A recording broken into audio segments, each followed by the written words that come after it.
ఇప్పుడు ఓ బస్సులా సీట్ల నిండా పబ్లిక్ ఉన్నారు. ఒక స్టేజ్ రాగానే ఎవరో ఒకరు దిగుతానే కదా ఇంకొకరికి సీటు దొరికేది. సేమ్ అట్లనే సర్కార్ కొలువులు కూడా ఏజ్ దాటినోళ్ళు రిటైర్ అయితేనే ఆ పోస్టులకు నోటిఫికేషన్లు పడతాయి. కొత్తోళ్ళు పరీక్షలు రాసి సెలెక్ట్ అయినోళ్ళు జాబ్లకు ఎక్కుతారు. కానీ ఉన్నోళ్ళు అట్లనే ఉంటే ఇంకొకరికి ఏడికెళ్ళి ఛాన్స్ వస్తుంది. గిది ఎందుకు చెప్తున్నానో గీ వార్త చూస్తే మీకు తెలుస్తుంది.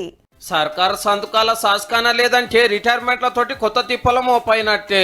గవర్నమెంట్ జాబులు చేస్తోళ్ళు 5 ఏళ్లలో 50,000 మంది రిటైర్ అయ్యేది ఉంటే వాళ్ళకి ఇవ్వాల్సిన పైకం 40,000 కోట్లు. HRA, CCA, DA, gratuity commission, leave salary, బత్తాలు కలిపితే కొలువును బట్టి ఒక్కొక్కరు 40 లక్షలకెళ్ళి 80 లక్షల దాకా ఎత్తుతారు. మళ్ళా రూల్స్ ప్రకారం ఎవరు దాలకు చదిరే దిమ్మదారి సర్కార్దే నాయే. 40,000 కోట్లంటే రైతులందరికీ 7 మాటల రైతు భరోసా ఇచ్చే పైకము. లక్షల కమానం ఇంద్రమిన్లు కూడా కట్టవచ్చు.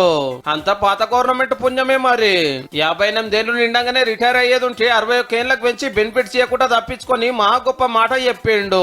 ఆ రిటైర్ అయ్యే లోపే ఆయనకు వచ్చే బెనిఫిట్స్ ఆ ప్యాకెట్ అంతా రెడీ చేసి ఆయనను రిటైర్ అయిన రోజున కూర్చోబెట్టి ఆఫీసులో సన్మానం చేసి ఒక శాలువా కప్పి పులిదండ వేసి అధికారిక వాహనంలో ఇంటికాడ దింపి రావాలి అని చెప్పినాడు. అట్లా 3 ఏళ్ళు లాగిన వాళ్ళంతా ఇప్పుడు ఇంటి బాట పడుతుండే వరకు గా పైసలు ఇల్లు కట్టవలసి వస్తున్నది. ఇక ఈ 8 నెలలనే 8,000 మంది రిటైర్ అయినరు కూడా.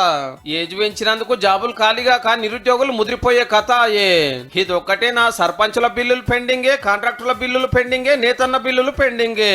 మీదికెళ్ళి ఏం తక్కువ 7 లక్షల కోట్ల అప్పు. మళ్ళా గవర్నమెంట్ రాదని అప్పట్లోనే గుర్తుపట్టినట్టున్నారు పో.